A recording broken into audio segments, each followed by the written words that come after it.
Yeah. Yeah.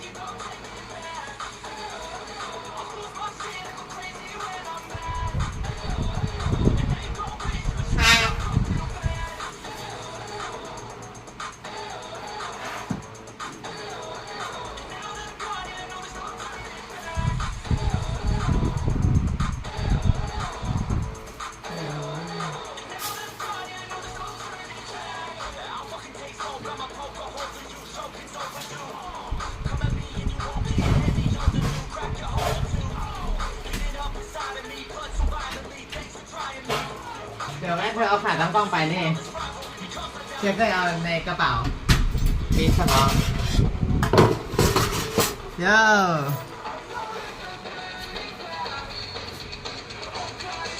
ซิกสวัสดีครับ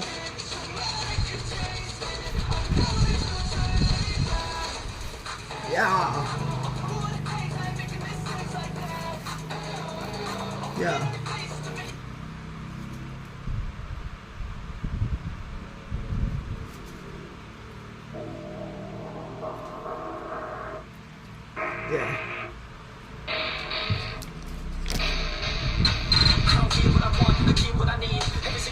เทียบล้างไม่เหลือล้างผักกับผัก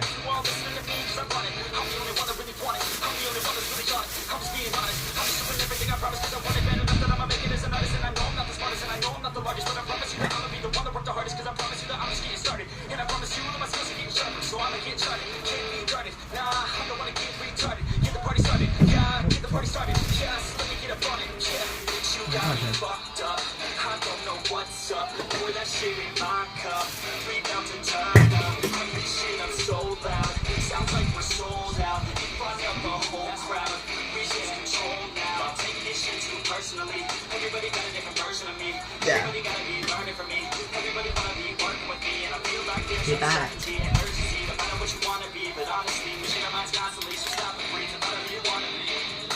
เจ้า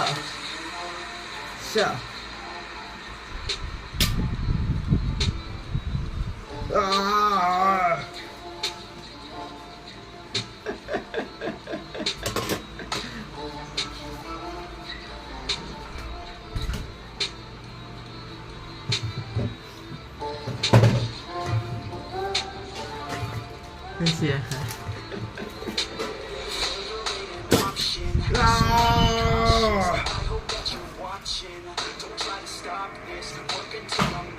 ย่อย่อวู้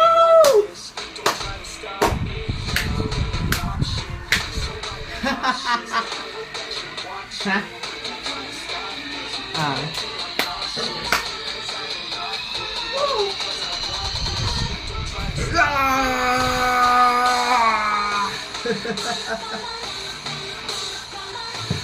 Yeah, have energy. Hi, Charlie. Have energy in the morning. Yeah, hey. Yeah, oh. Yeah.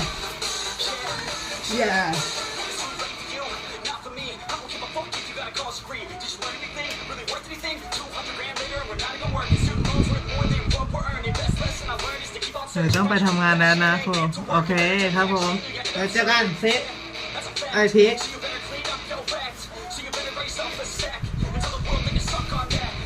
โย่โย่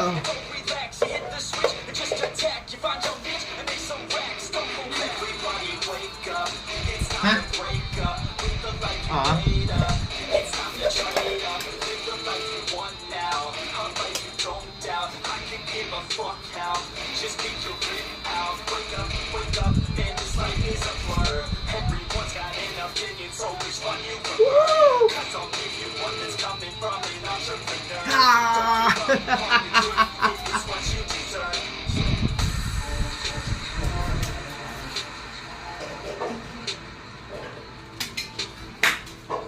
Yeah.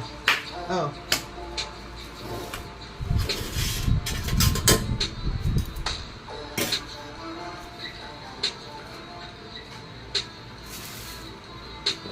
เฮ้ยเชียร์นมเชียร์หายไปไหนวะ นมแม็กก็ซอยก็เนี่ยเหรอเหรอเท่าไหร่เดี๋ยวอันนี้ก็ Hello five people nice to meet you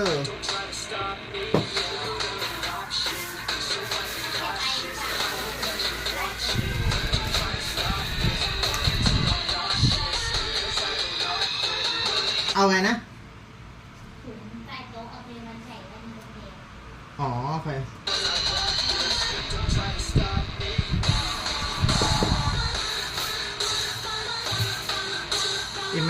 Immortal Breakfast everyone Yo Me now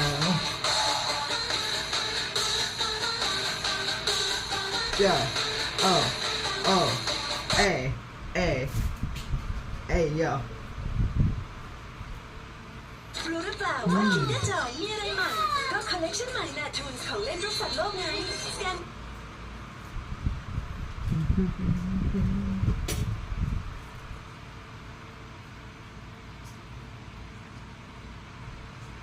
เทคโนโลยีปุ๊บ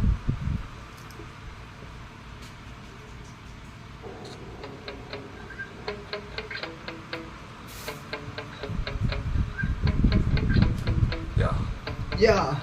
Sometimes I get so mad, there's no controlling me. My thoughts get so bad, I might grab a bat, I don't know. My blood boils over like, oh God, here goes. I'm gonna start feeling from my head to my toes. You said some shit that I can't let go, so just stay tuned for the rest of the show. So have you ever felt betrayed? Just how you see things, realize something needs change. 'Cause I know you got me fucked up.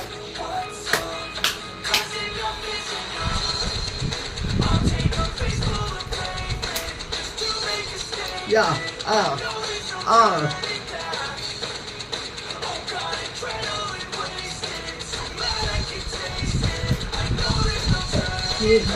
Yeah. Go. Hell.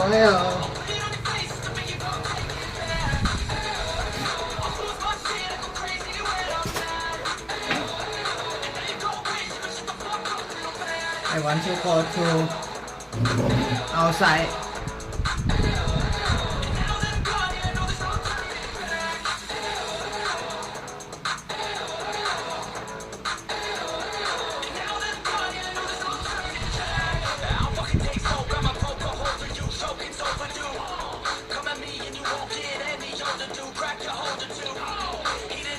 So, hey.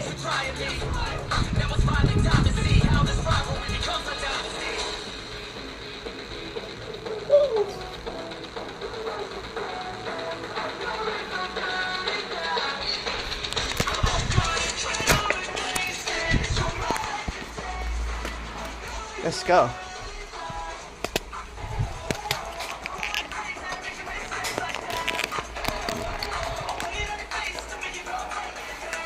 Hey, yo.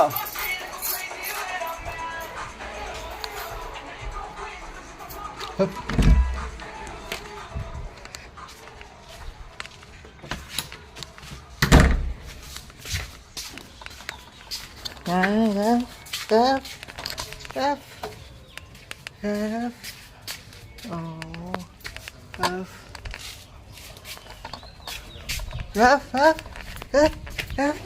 F.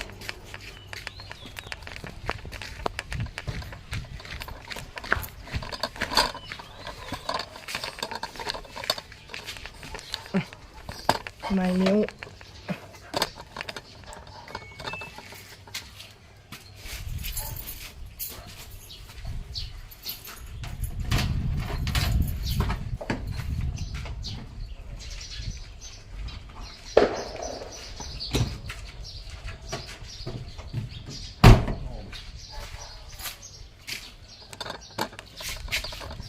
Multiverse. Oh. Hey. Multiverse. Ah.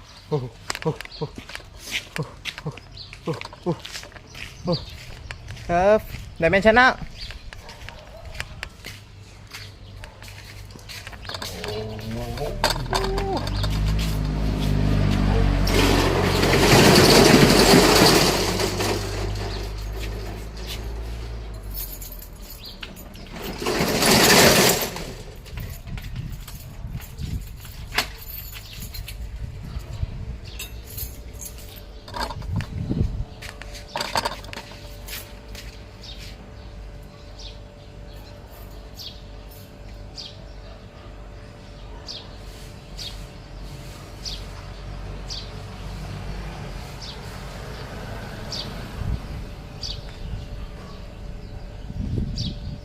My girlfriend told me to use this inside the car.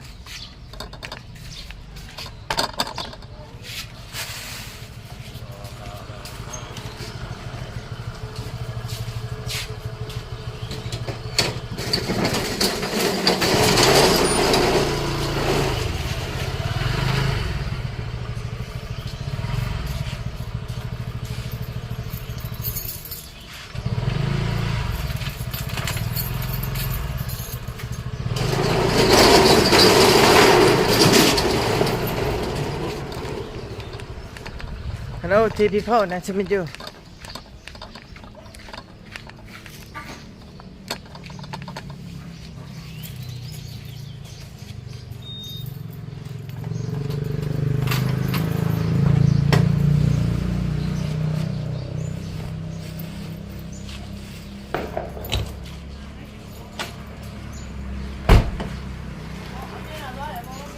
That's all.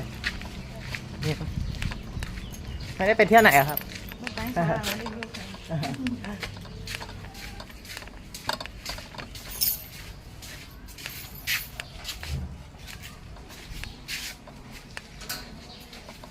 Let's go. Today is very amazing and exciting very much everyone because I wake up at 3:25 a.m. in the morning and I go to like coding training myself coding.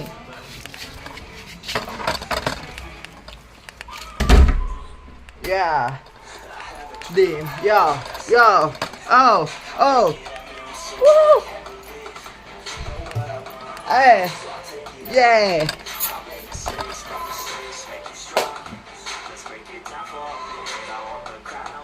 Oh.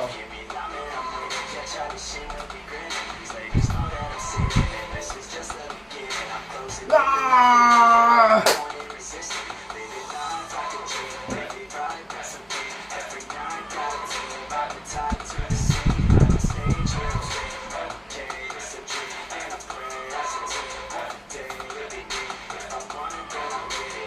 Oh.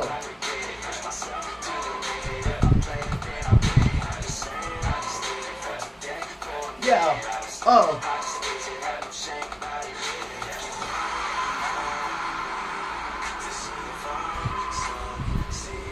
Woo. Yeah.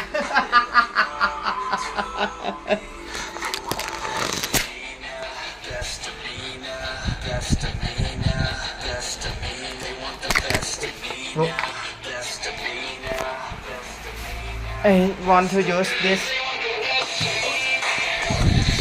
Hello, 5 people. Nice to meet you. Oh, yo.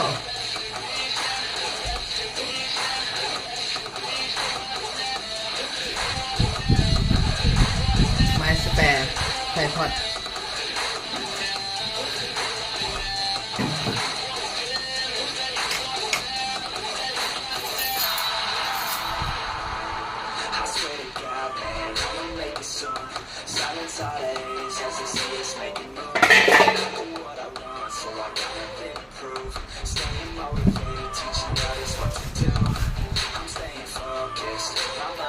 มีดอยู่ไหนจ๊ะพี่อ่ะมีดไอ้เนี่ยมีดขัดเลยอ๋อเจอเจอ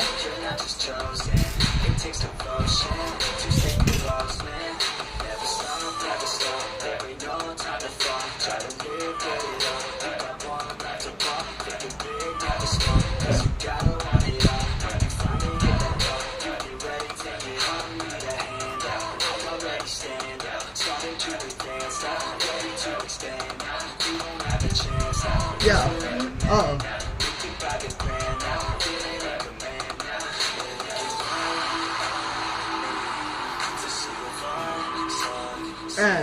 Yeah.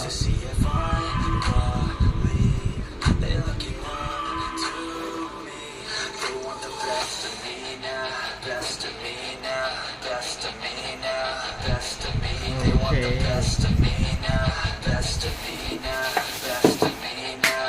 It's the beat now. Beat now. Yeah.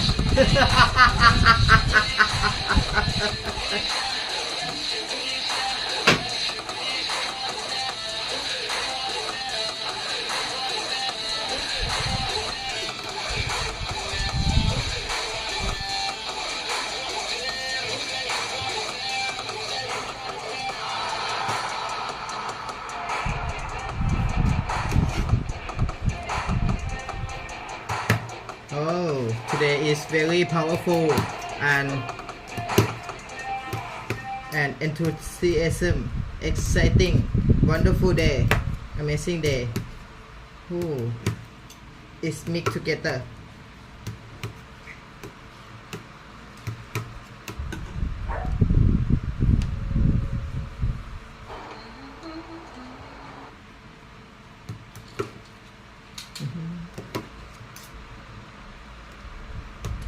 No. นัทธาพล No.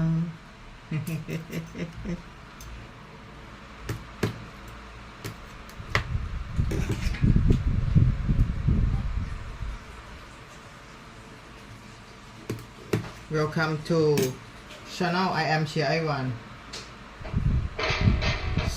Channel that have powerful. Yeah. Oh, oh.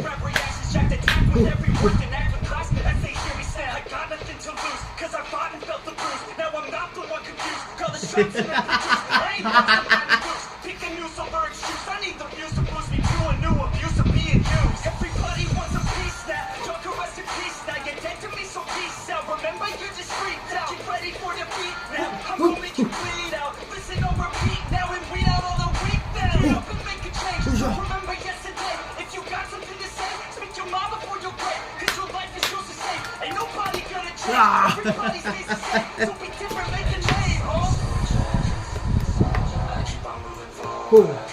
Yeah.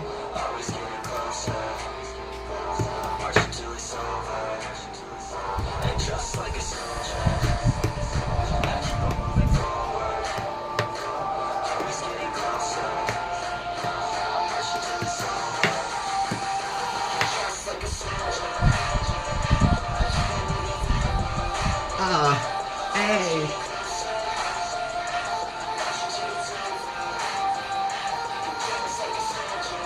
Yo.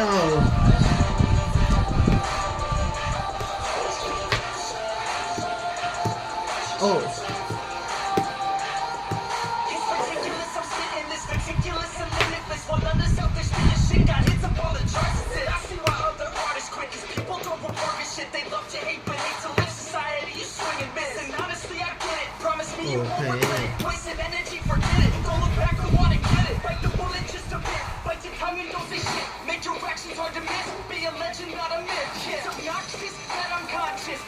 โอ้เธอทำผักให้เสร็จแล้วนี่หว่า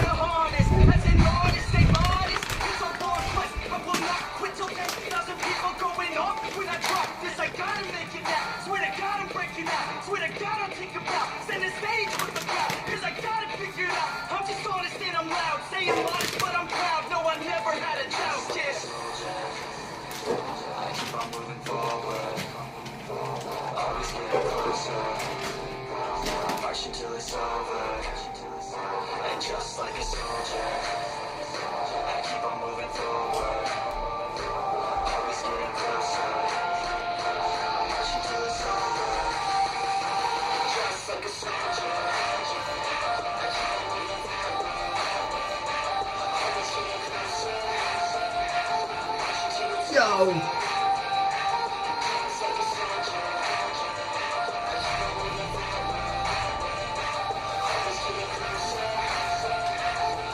Yeah.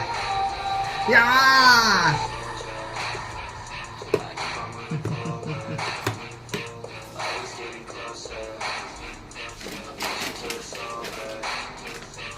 This is Canberra, everyone.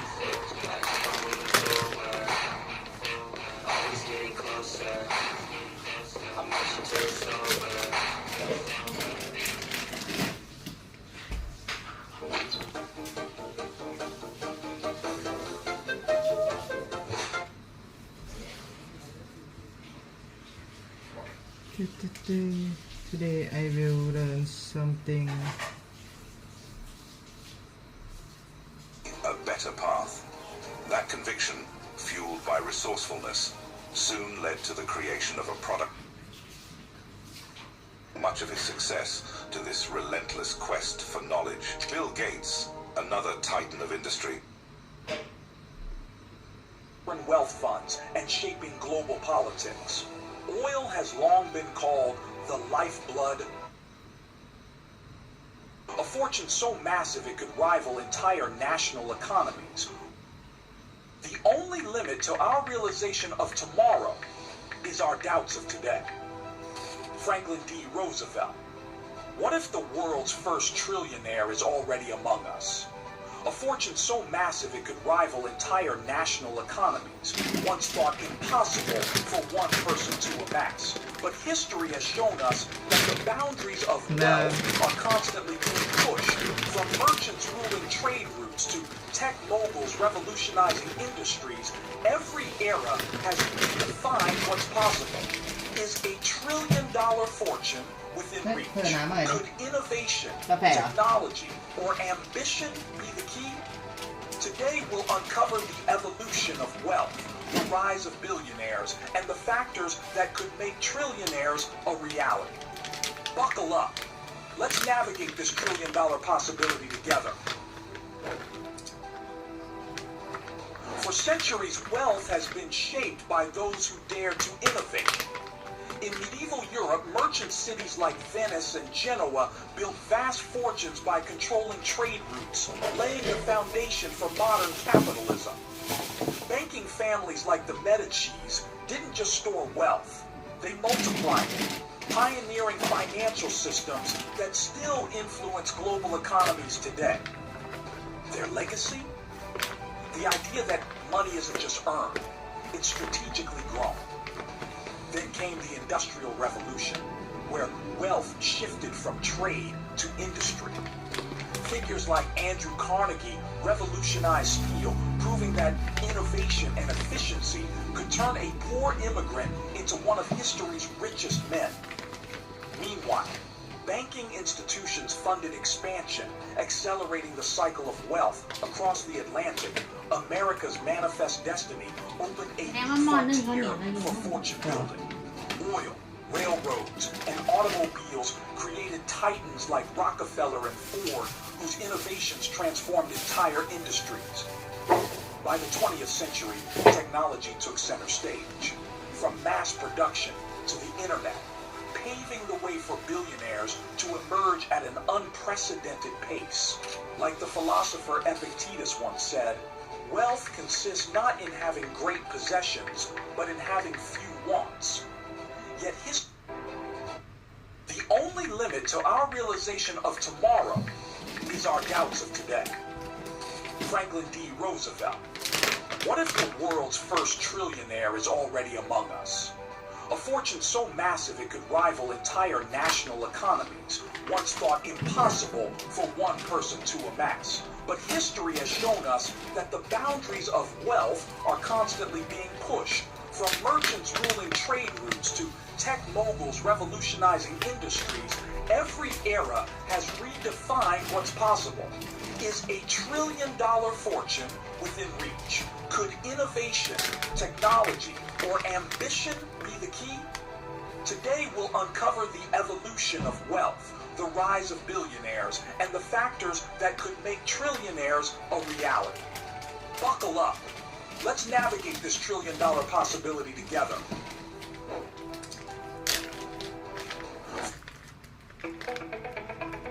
¿Necesitas impulsar tu negocio? Ahorra al comprar un plan de correo electrónico que coincide con tu domicilio. For centuries, wealth has been shaped by those who dare to innovate. In medieval Europe, merchant cities like Venice and Genoa built vast fortunes by controlling trade routes, laying the foundation for modern capitalism. Banking families like the Medicis didn't just store wealth, they multiplied it, pioneering financial systems that still influence global economies today. Their legacy? The idea that money isn't just earned, it's strategically grown. Then came the Industrial Revolution, where wealth shifted from trade to industry. อ๋อ Figures like Andrew Carnegie เชื่อก็ไม่ได้กิน revolutionized steel, proving that innovation เพราะถ้า and จะกินอันนี้ก่อน efficiency could turn a poor immigrant How? into one of history's richest men. อุ้ยเราทีหลังเนี่ยเรากินเผ็ดก่อนเทียน Banking ไม่เป็นไรนะ institutions funded expansion, accelerating the cycle of กินก่อน wealth เลยนะ across ทำเสร็ the จเรากินให้เสร็จ Atlantic. ก่อน America's manifest destiny มีมดเข้าไปในนี้ frontier for fortune building. Oil, railroads, and automobiles created titans like Rockefeller and Ford, whose innovations transformed entire industries. By the 20th century, technology took center stage, from mass production to the internet, paving the way for billionaires to emerge at an unprecedented pace. Like the philosopher Epictetus once said, wealth consists not in having great possessions, but in having few wants. นานแล้วไม่ได้กินพุดดิ้ง History เทียน shows that อ่ะ those who แล้วก็นานแล้วที่เจมไม่ได้เกิด impact often accumulate unimaginable fortunes. Could the next สวัสดีครับ evolution รา of ตรี wealth lead to a โอเคผมไป trillionaire? วัดมา Let's dive deeper. สาธุไปวัดค่ะ เจอ If there's one resource that redefined the global economy, it's oil. The discovery of vast oil reserves in the 20th century didn't just fuel industries, it แล้วก็ไปเอาหม้อในข้าวเหนียว created นะ entire empires. Countries like Saudi Arabia, the UAE, and Kuwait, once reliant on trade and agriculture, saw their fortunes skyrocket as oil became the backbone of modern civilization. With black gold beneath their feet, these nations transformed into economic powerhouses, using their wealth to build futuristic cities, invest in global markets, and wield influence on the world stage. Meanwhile, oil companies like ExxonMobil, Shell, and BP became corporate giants, proving that controlling resources meant controlling wealth. John D. Rockefeller's Standard Oil set the blueprint for this, becoming one of the most powerful businesses in history before being broken up for monopolizing the industry. Even today, oil remains a dominant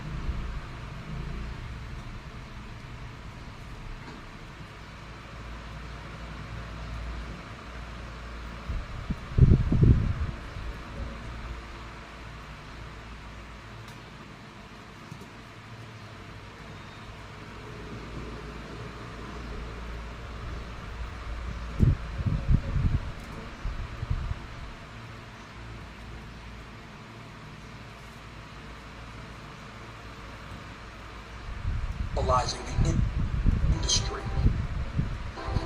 Even to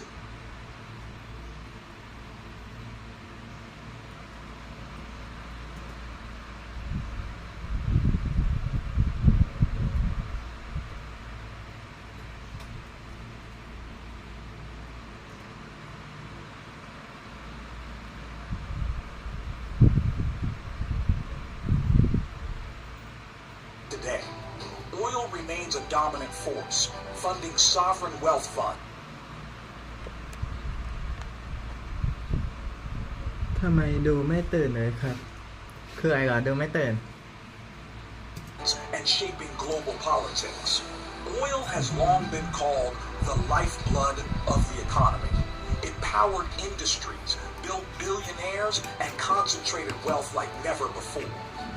But as the world shifts towards renewable energy and new technological frontiers, could the next fortune that rivals oil wealth create the first trillionaire? Let's find out.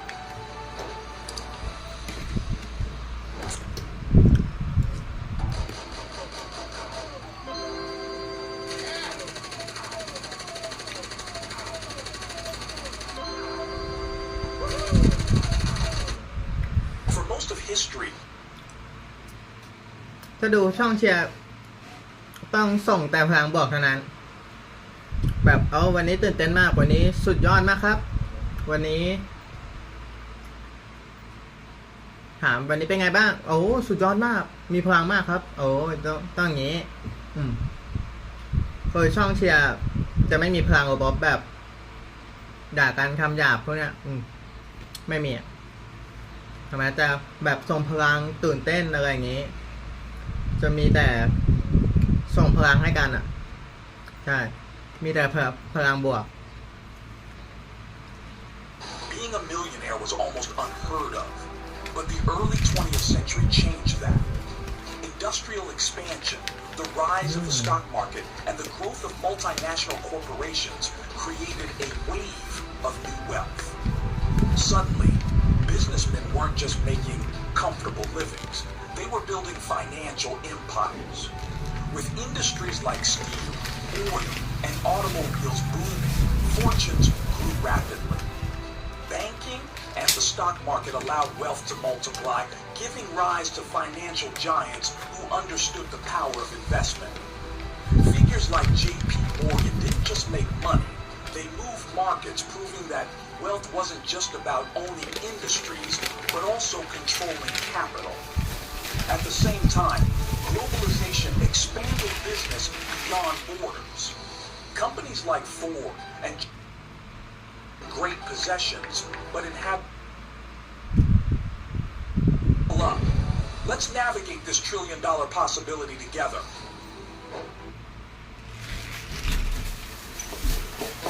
Franklin D. Roosevelt. What if the world's first trillionaire is already among us? A fortune so massive. ออกกำลังกายเสร็จแล้วเหรอครับใช่แล้วครับออกกำลังกายตอนเช้า6 โมงมาดูไม่ทันอะไรกันสิจะเอาหลอดกาแฟแล้วก็จะ อ๋อได้ เรียนบอก นี่ไงเอาแล้วไม่เอาหลอดดำแล้วเหรอ อันนั้นเป็นนานแล้ว อ๋อ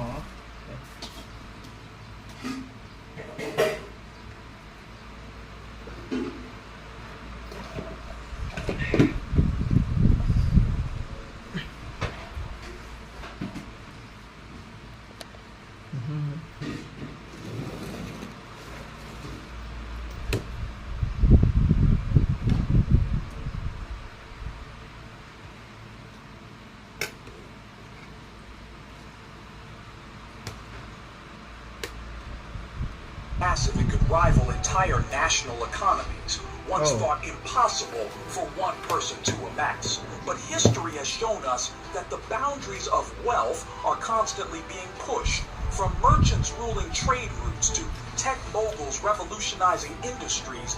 Every era has redefined what's possible. Is a $1 trillion fortune within reach? Could innovation, technology, or ambition be the key? Today we'll uncover the evolution of wealth, the rise of billionaires, and the factors that could make trillionaires a reality. Buckle up. Let's navigate this $1 trillion possibility together. For centuries, wealth has been shaped by those who dare to innovate. โอเค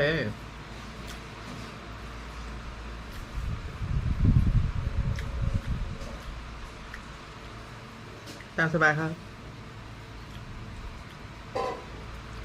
หนูสบายแล้วโอเคครับ In medieval Europe, merchant cities like Venice and Genoa built vast fortunes by controlling trade routes, laying the foundation for modern capitalism. โอเคบ๊ายบาย Banking families like the Medicis didn't just store wealth, they multiplied it, pioneering financial systems that still influence global economies today. Their legacy? The idea that money isn't just earned, it's strategically grown. Then came the Industrial Revolution, where wealth shifted from trade to industry. Figures like Andrew Carnegie revolutionized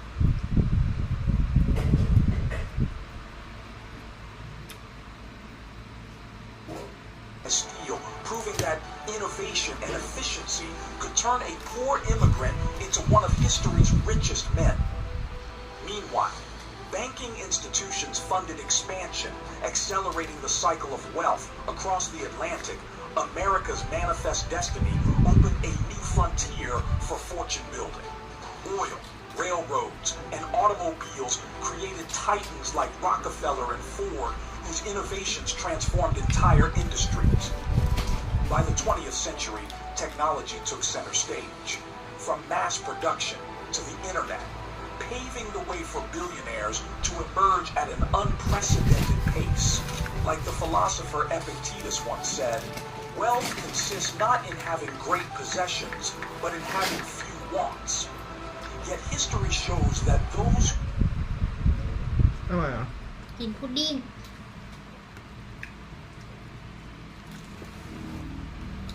เดี๋ยวแช่พุดดิ้งไว้ตรงนี้ไม่ได้ไหมจะได้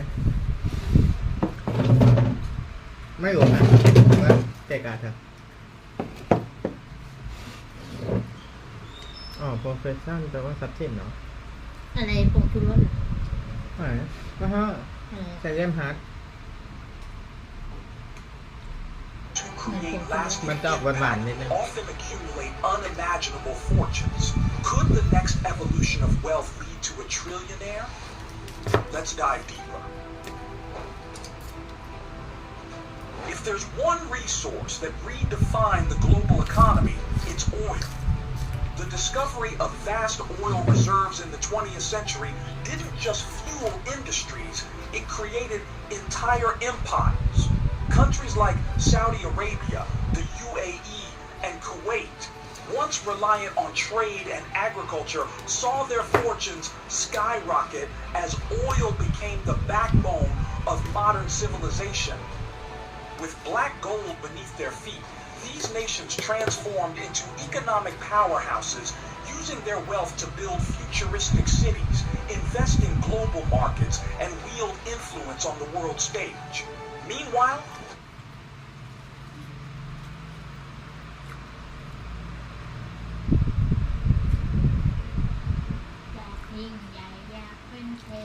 oil companies like ExxonMobil, Shell, and BP became corporate giants, proving that controlling resources meant controlling wealth. John D. Rockefeller's Standard Oil set the blueprint for this, becoming one of the most powerful businesses in history before being broken up for monopolizing the industry. Even today, oil remains a dominant force, funding sovereign wealth funds and shaping global politics. Oil has long been called the lifeblood of the economy.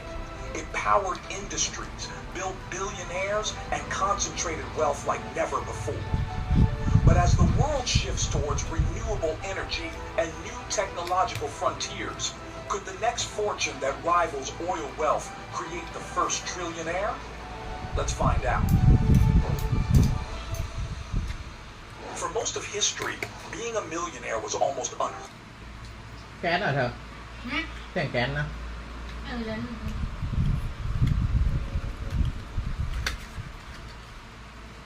of. But the early 20th century changed that.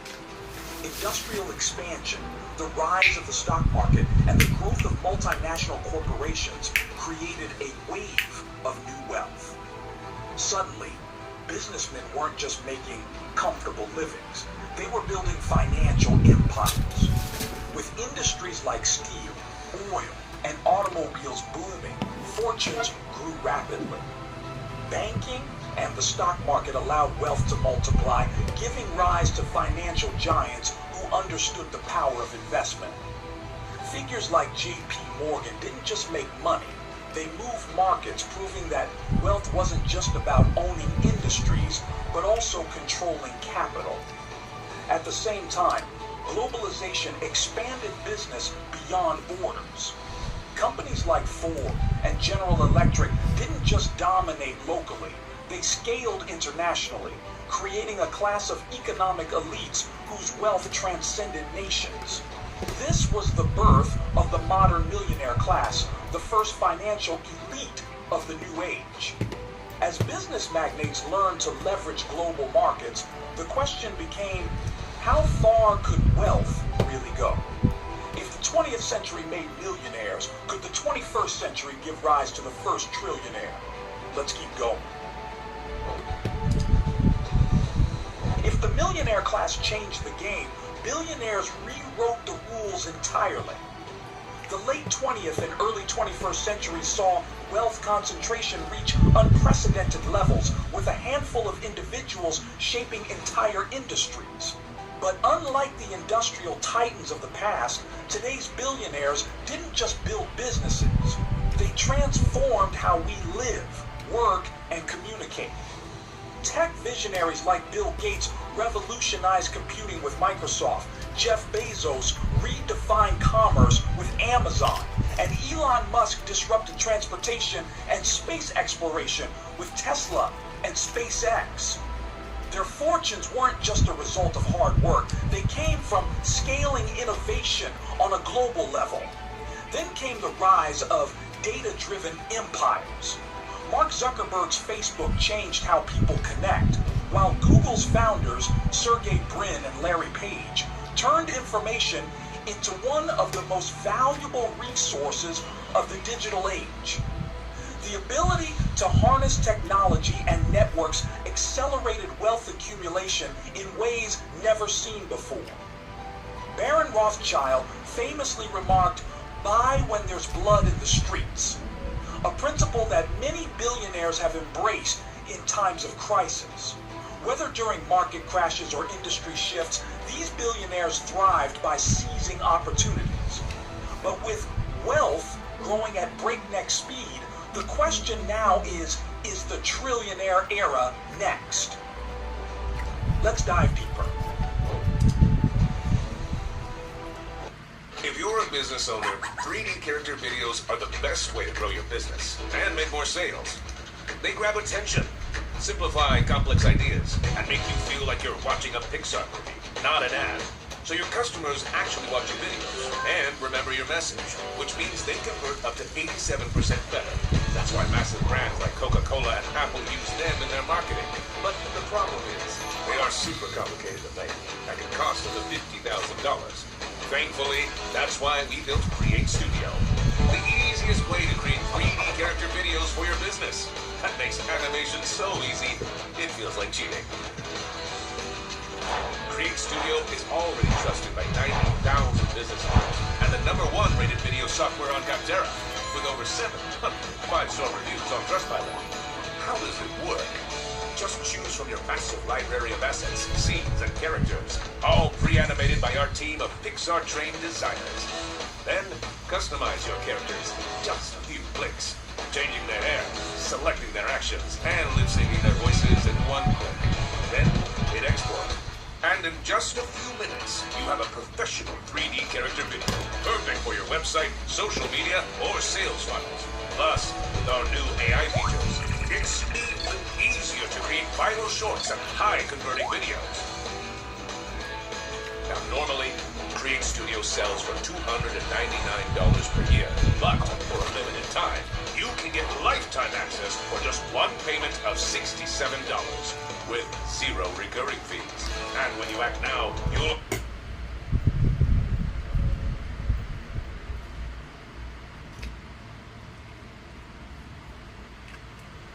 unlock $400 in free bonuses, including our 2D character builder, the hand sketch doodle creator, 100 social media strobe stoppers, and a whole bunch more.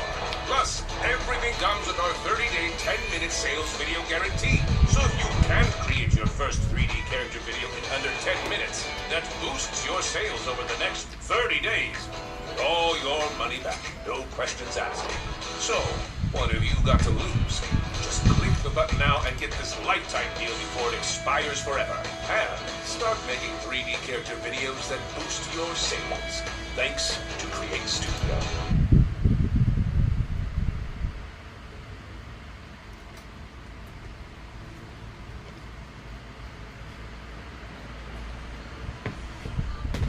Alright team, we're transitioning to Flack, but tasks are still going to be on Bullfrog. Did nobody see my poppycock post? There was no clappy claps on it. Make sure you track your time on Fireplace. Then, ping me on SmackDown. Guys, we don't need any of those anymore. We have ClickUp. Where do we chat? ClickUp. What about managing projects? ClickUp. Docs. If wealth accumulation was impressive in the past,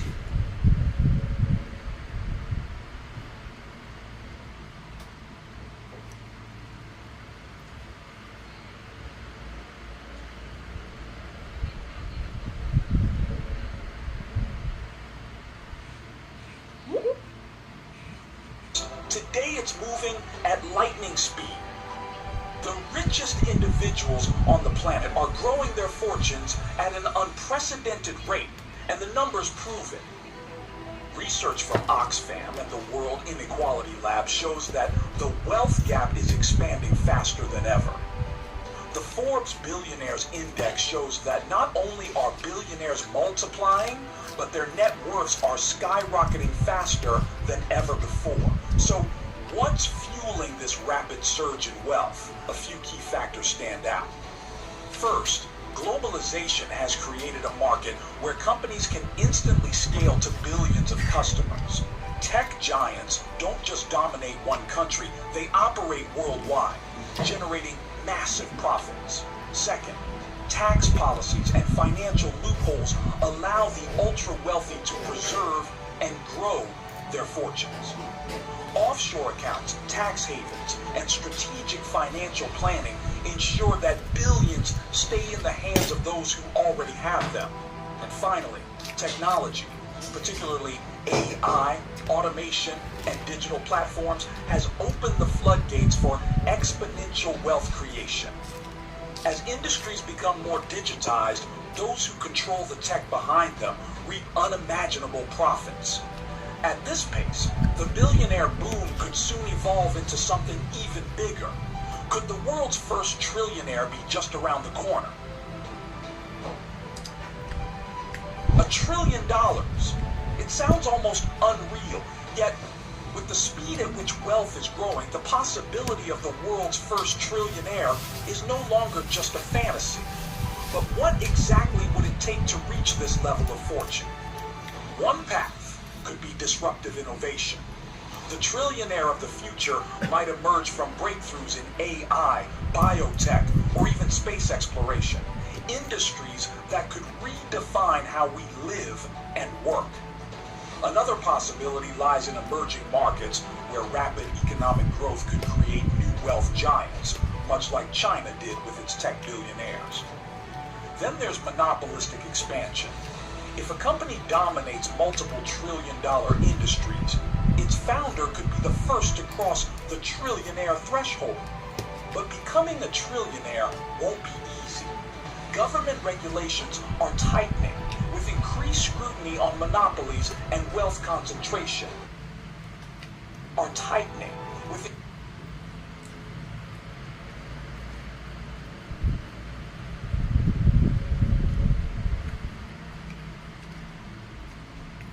Increased scrutiny on monopolies and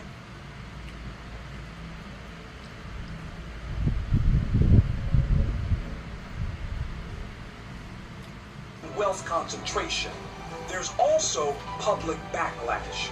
As global inequality grows, political and social pressure to redistribute wealth is rising. And let's not forget economic risks. Financial instability, inflation, or a global recession could wipe out billions overnight. As Arthur Schopenhauer once said, wealth is like seawater. The more we drink, the thirstier we become. The race to $1 trillion may be inevitable, but will it ever truly be enough? But will it ever come?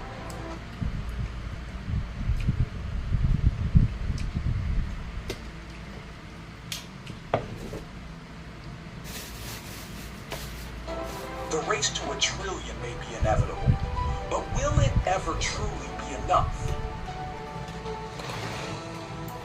So could the first trillionaire be walking among us today? Given the rapid pace of wealth accumulation, it's certainly possible. Industries like AI, space exploration, and biotech are scaling at unprecedented levels, and history shows that when industries boom, so do fortunes. If someone can dominate multiple trillion-dollar sectors, they could be the first to hit the milestone. But is it inevitable? Not quite. Governments worldwide are ramping up regulations to curb monopolies and extreme wealth concentration. Public sentiment is shifting, with increasing debates about wealth inequality and fair distribution of resources. Economic downturns, stock market crashes, or disruptive policies could all prevent an individual from ever reaching trillionaire status. And then comes the ethical question, should one person control that much wealth? Some argue that extreme wealth could be used for global good, funding space colonization, curing diseases, or solving climate change. Others fear it could lead to even greater economic disparity and corporate influence over governments. Perhaps the first trillionaire is already among us, or perhaps the world won't allow it. Either way, we're entering a new era, one that will redefine wealth, power, and opportunity.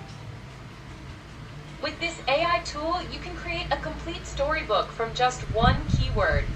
Not just stunning visuals, but a full narrative, page by page, with consistent characters, a compelling storyline, beautiful book covers, and everything ready to go in minutes. But that's not all. You can also create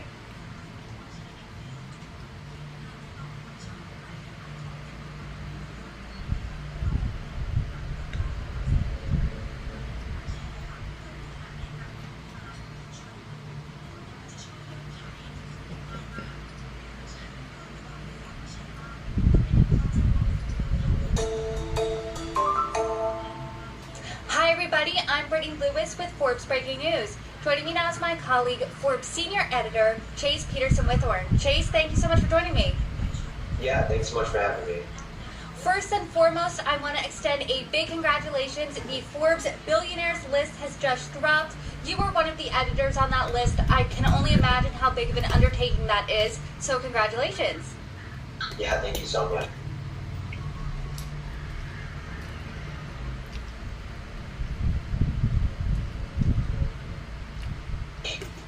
I do want to do a deep dive into the list, but first, give us an overview. How many billionaires made the cut? Yeah, so it is a record year for billionaires. It's a great time to be enormously wealthy. We found 2,781 billionaires all around the world, which is... ตันจะเกี้ยวหัวตันนะ ใช่ อันเนี้ย กิน มันน้ำยังไงก็ไม่รู้เขาไม่แพ้มาจะเจิดเลยฮะดีๆเช่ๆไม่หวานนะเหมือนจำผักเลย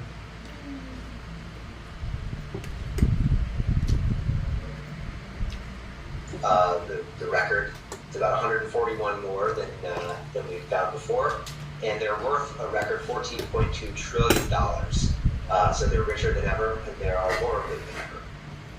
The super rich keep getting richer. That seems to be a trend. So there's more billionaires this year. Let's cut to the chase, if you will. Who is number one? Who is the richest person in the world? The richest person in the world is Bernard Arnault, who is a French billionaire who's worth $233 billion. And he's the man behind LVMH, which is a huge fashion conglomerate that owns brands like Louis Vuitton, Sephora, Tiffany, Christian Dior.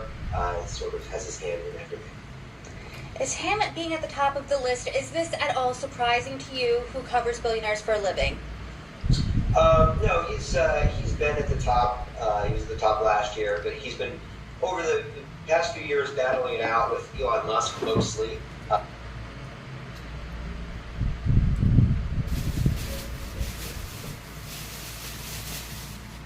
กินหมูปิ้งดีกว่า For the title of richest person in the world.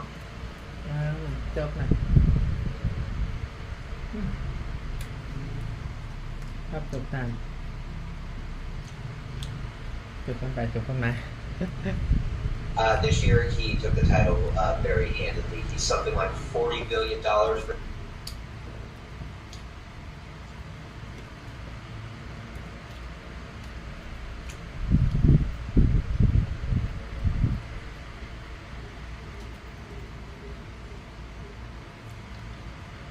Richer than Elon Musk, who was number 2, and then Jeff Bezos was number 3, just $1 billion behind Musk. So he has about a $40 billion lead on those guys, which is a tremendous amount of money. Let's talk about the number 2, Elon Musk. This was the first full year he's owned Twitter. He's owned it now since April of 2022. How has that impacted his fortune? Yeah, it hasn't been great for his fortune. Musk is fortunate to have a lot of stock in Tesla, which has done very well over the years. SpaceX is doing very well. Twitter, not so much. That was an investment that he made at a price that a lot of people thought was too high at the time. It was clearly too high to most people by the time he actually closed the deal, which, of course, he fought to get out of the deal and wasn't able to. And it really has just continued not to be a great deal for him. He struggled with advertising revenue. It's brought a lot of scrutiny. And, you can see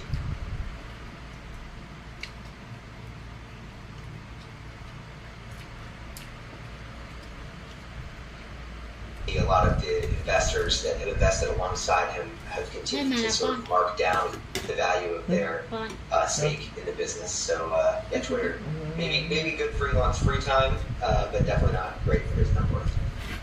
Billionaires, as you noted, made a fortune over the past year. I want to read a stat that Forbes found. The world's billionaires are now 120% richer than they were a decade ago. Can you dive in here a little bit, read the tea leaves? How did their fortunes grow so fast? Yeah, it's been a great decade for billionaire wealth. For a lot of the early, mid-2010s, we were in the... ข้างนอกเหรอเดี๋ยวมันได้ยินเสียงปุ๊บอะไรเนาะฮะถ้าก็ได้ยินอ่ะไม่รู้เสียงอะไร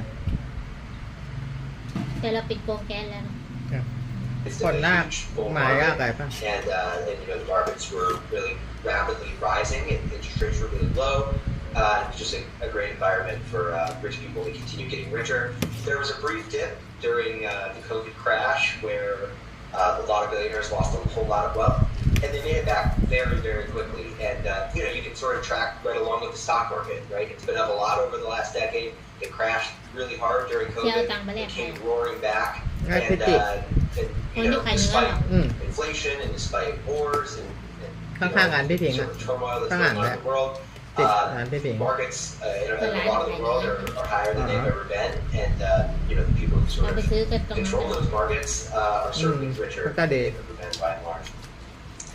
I want to talk about themes and trends that you saw from this year. พอเด็กไปซื้อน้ำเขาก็ให้ไป500แล้วก็เด็กเอาเงินทอนเขาก็ให้20 บาทกินขนมโอ้ก็ที่เก็บของข้าวขายอ่ะดีเขาก็รับงานได้เงิน บางคนสงสารนะ The past year really has been about AI. Did we see an uptick in billionaires who work in this field, who have their hands in AI? What did that look like? Yeah, the AI gold rush is certainly in full swing, and there are a lot of billionaires who are getting richer because of it. Some of them are starting AI companies. People are running AI companies. People like Lisa Su, who's the CEO of AMD, is a new billionaire this year. People like Sam Altman, who runs OpenAI, is a new billionaire this year, although not because of OpenAI. He was stock in OpenAI, but he made a lot of other tech investments. So, there are a lot of people who are getting rich directly off of AI, but there are also a lot of people who are sort of providing servers to AI companies who are getting wealthier. ต่อไปจะก็ต้อง Tech เป็น fortunes มหา in เศรษฐี general กับเกี่ยวกับ AI that are just up a lot over the past year, based just on broad AI enthusiasm in the markets. The idea that artificial intelligence will also positively impact their business.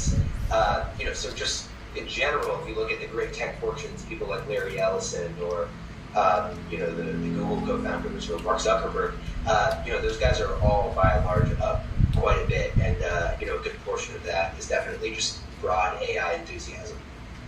Aside from enthusiasm we see with AI, tech in general, what other industries minted billionaires this year? Yeah, so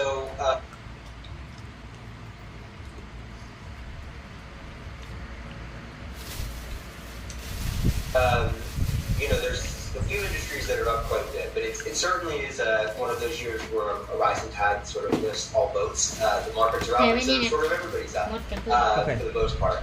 But you know, crypto is surging right now, and so we have had several แค่เอาหมูหอยแช่มาก่อนนะปะ previously dropped off the ranks regain their billionaire status, and then you know some existing crypto billionaires, people like CZ and the Winklevoss twins, who are a lot richer than they were you know, a year ago. So it's been great for tech, it's been great for AI, it's been great for crypto.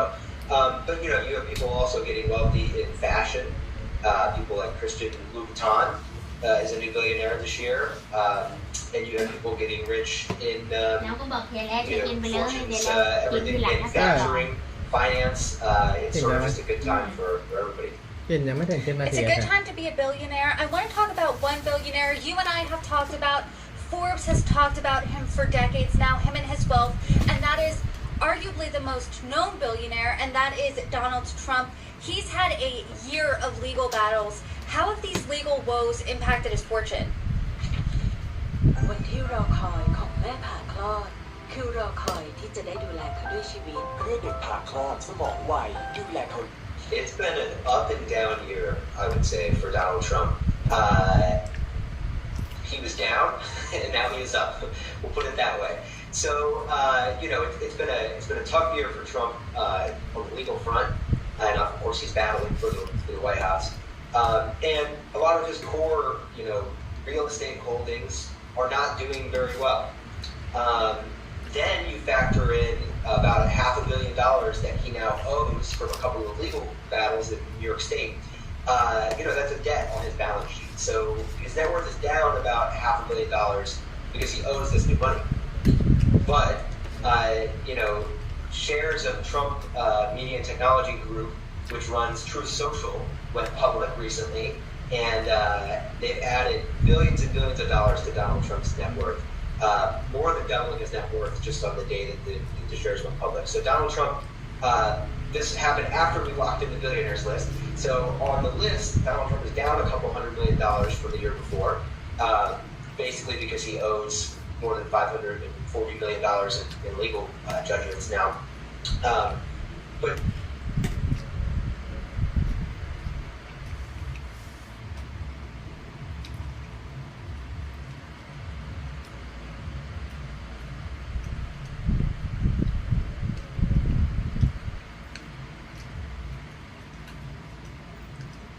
since then, you know, his net worth has more than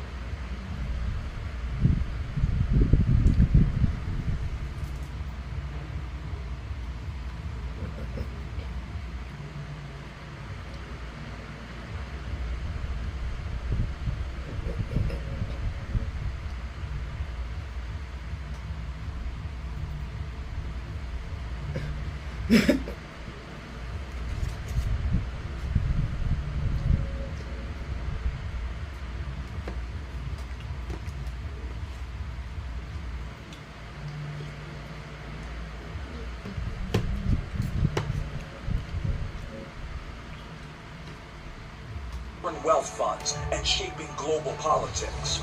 Oil has long been called the lifeblood of the economy. It powered industries, built billionaires, and concentrated wealth like never before. But as the world shifts towards renewable energy and new technological frontiers, could the next fortune that rivals oil wealth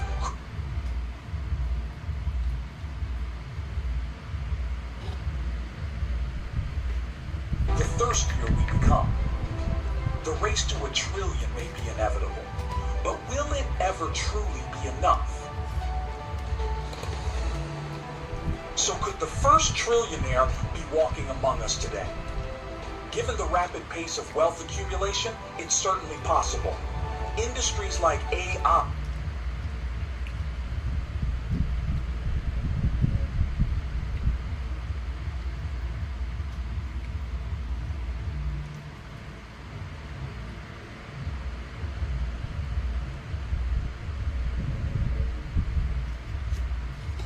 Nice, we got big multipliers here, which is perfect because that guy's coming at the end and we need to make sure we're ready for him, okay? Now we can go ahead and get this AK upgrade. Yes, we've got the...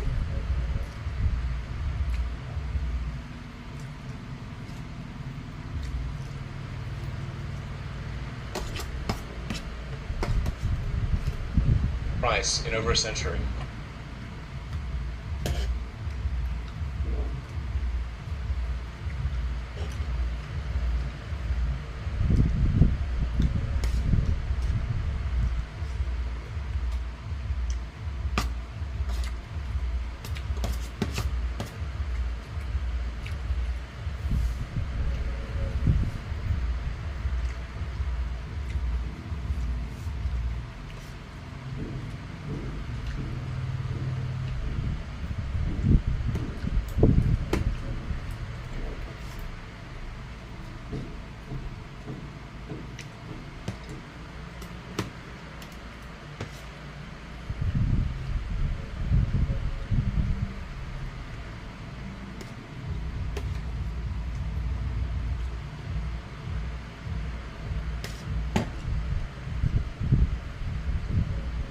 doing, I'm interested in it.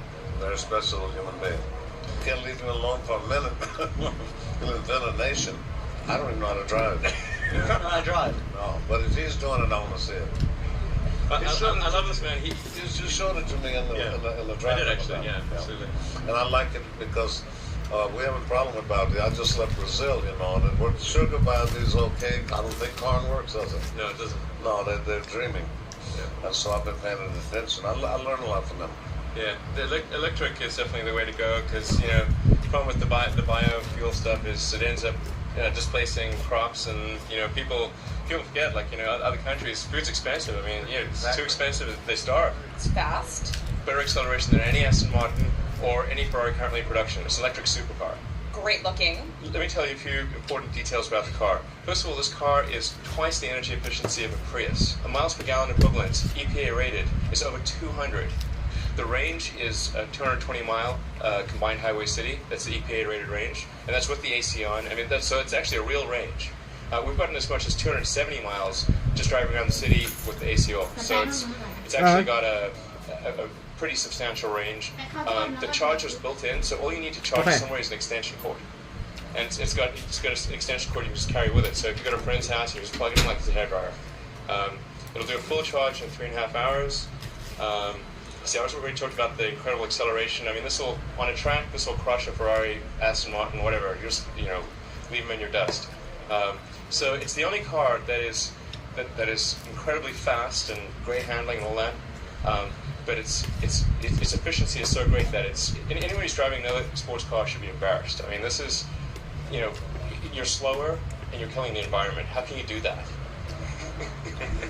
The battery has almost 7,000 cells, so you could lose hundreds of cells and still have no problem, only lose a small percentage of your range. It's very safe. We've taken extreme measures to ensure safety. The battery is non-toxic and landfill safe. You can download songs onto the car's hard drive. You can plug in your iPod. It's got Bluetooth for your headset. It's got everything you'd expect. There's almost no scheduled maintenance because there's no oil changes, no filters, no tune-ups. It should just, you know, run for years and years without any need for intervention. This is the future. The only pure electric highway-capable car for sale in the United States today. It's absolutely straightforward to get insurance. And saves the environment. SpaceX. I believe you said in the past that you've never went to IPO SpaceX. Is that the case? And if so, what's your thinking behind that? Yeah, there was a time when I thought IPO might make sense for SpaceX early on, but I come from a conclusion sort of with the experience of Tesla and Solar City that the stock market is fairly short-term oriented. I mean, I guess, you know, it's somewhat cliche, but after having had many conversations with investors who, you know, would tell me that on one hand that they're long-term, but on the other hand they've got to write their annual shareholders letter, and it's you know, they don't know what, you know, and we didn't quite make the numbers for that quarter, and then their careers writing on it, like, oh man, this is rough. So I came to the conclusion that it's probably not a great idea to take SpaceX public until we really have ethical technology necessary to take people to Mars, which admittedly could be a while. Hopefully not too long, but it could take a while to do that. But it's difficult to say to the street, hey, we're building this technology to take people to Mars. It's going to really pay off in 12 years. You know, when you've had, like, you know, 2 career changes. It's like, that's a hard one for them to swallow, I think. How important is making sure that people are happy a big deal to you? I think it's very important that people are happy at work. You know, I think first of all, people are much more productive. They get a lot more done because they're leaning in towards work as opposed to hoping to escape work.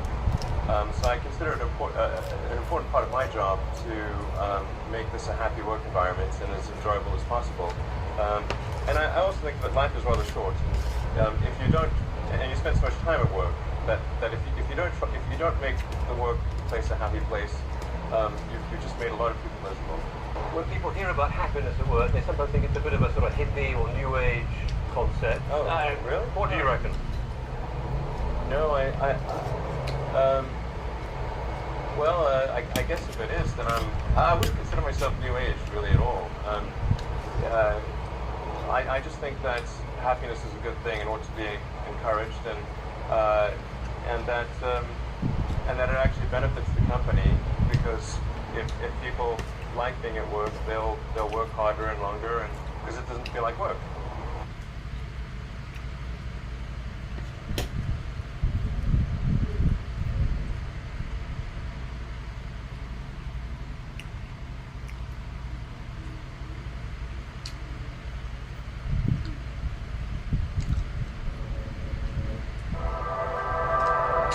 Want to start a business?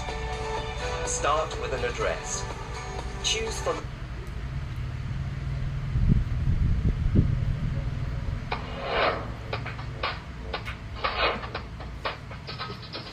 Elon Musk was born in South Africa. At 12 years old, he sold his first piece of commercial software he programmed. Years later, he went on to make his fortune during the internet boom, making just under $200 million with PayPal and just over $20 million with Zip2. Now, 39 years later, Elon is building rocket ships and making electric cars as the CEO of SpaceX and Tesla Motors. Elon's dream is to make living on Mars a reality, maybe an affordable reality, during his lifetime. Here's my interview with Elon Musk, one of the most celebrated entrepreneurs today. So clearly you have many aspirations and an overwhelming drive to innovate. Take us back to when you were young. What were you like? What did you do? And how was the motivation and drive sort of manifested and cultivated? So I definitely was very driven as a kid, and very willful. One of the things that I remember most from my childhood is I was, I think, 6 or something, maybe around that age. I was just learning to read, basically, and I was grounded one afternoon and prevented from going to play with my cousins who lived on the other side of town. And I disagreed with this, so I escaped from my nanny and walked across town. At 6? Yeah. Okay. And I could barely read the road signs. So, I mean, irrespective, this was obviously a very foolish thing to do, because something terrible could have happened to me. I could have been kidnapped or run over or something like that. Right. But I was so determined to go play with my cousins, and I basically walked clear across the city, the capital city. At 6 years old? Yeah. And then you made it there, so you're successful, so you figured I can do anything I want. I wouldn't say it's quite like that, but I did. My mom got really freaked out because she saw me just as I was getting to my cousin's house. She saw me walking along the sidewalk and flipped out because she didn't know how I got there. And then I saw her and I ran and climbed up a tree, and I wouldn't come down until they promised they wouldn't punish me and that I could play with my cousins. They never punished you? I didn't get punished, actually, but they didn't let me play with my cousins either. Well, glad. Yeah. So your parents were influential in some ways. They took care of you, even though they let you, find your way across town by yourself. But how did they influence you? Did they make you read? Did they encourage, education? Did they make you go to science camp? Did they make you build things?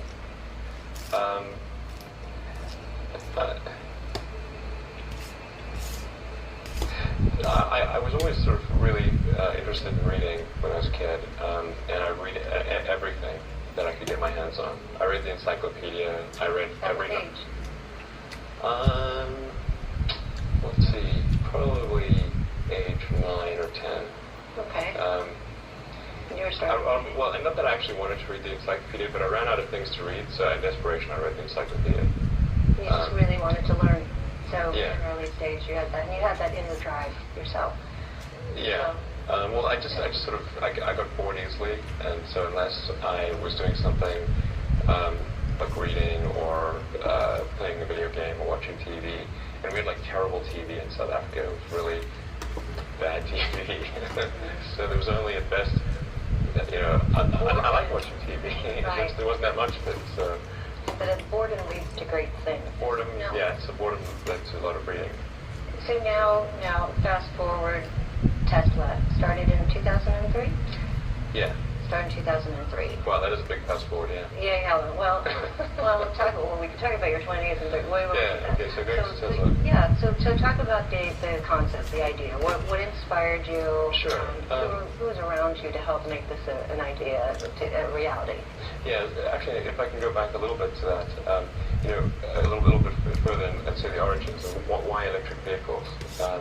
Well, when I was in college, I thought about what are the things that are most going to affect the future of humanity, and the three things I came up with were the internet, transitioning to a sustainable energy economy, and that means both production and consumption of energy in a sustainable way, and the third was space exploration. So my interest in electric cars goes back 20 years, 20 hours in college, and in fact, the original reason I came out to Silicon Valley was to go to Stanford to work on a PhD in applied physics and material science to develop advanced energy storage technologies for electric vehicles. Okay. So this is a really long-standing interest of mine. Goes back to way before 2003, but the thing that kind of spurred things in 2003 was a lunch that I had with Harold Rosen and J.B. Straubel, and that I got this sort of call out of the blue from Harold Rosen, he's a famous guy in space and electric cars. Oh. So he had something called Rosen Motors, but he also worked for Hughes Aerospace, and that's kind of how the connection kind of bridged over. And at the lunch, we're just talking about a bunch of things in general, and I mentioned that I had originally come out to California to work on electric vehicle technologies, and then Harold mentioned, told me about his past with Rosen Motors, and then JB mentioned that hey, there's this company called AC Propulsion that has this kind of very rough prototype electric sports car running on lithium-ion batteries, and it's getting really good performance. So that sounds interesting, and I thought with the advent of lithium-ion, that really is a sort of a key enabler for electric cars. Right. So JB arranged for a test drive of the AC Propulsion T0 in 2003. How many miles did it go back then? Well, actually, the performance specs of the T0 are very similar to the Roadster. But it's a much more primitive car. It's basically like a kid car. It's sort of just a fiberglass. Golf cart or something. It's a little bit like a golf cart, but it's not something you could ever sell to people. Like it didn't have a roof. It didn't have any safety systems. It was very expensive and hand built. So I tried to convince the AC Propulsion guys to commercialize the T0 and said, hey, I'm willing to fund you if you want to commercialize the T0, but it just wasn't of interest to them. Right. They were very sort of small outfit. They like to sort of tinker and experiment, but they weren't really interested, at least at the time, in creating a production sports car, electric sports car. So, but I kept pushing them on this, and eventually I said, look, if you're not going to do it, then I'm going to do it. And they said, well, if you're going to do it, there's some other people we should introduce you to. Maybe you guys should team up and go and do it. And that's how I met Martin Eberhard, Mark Topping, and Ian Wright. And then JB also joined. I was actually able to convince JB to join Tesla. And so that's sort of like the founding team of Tesla was the five of us. So when you started thinking about this idea and building it out, and there's different entry strategies, right, to get into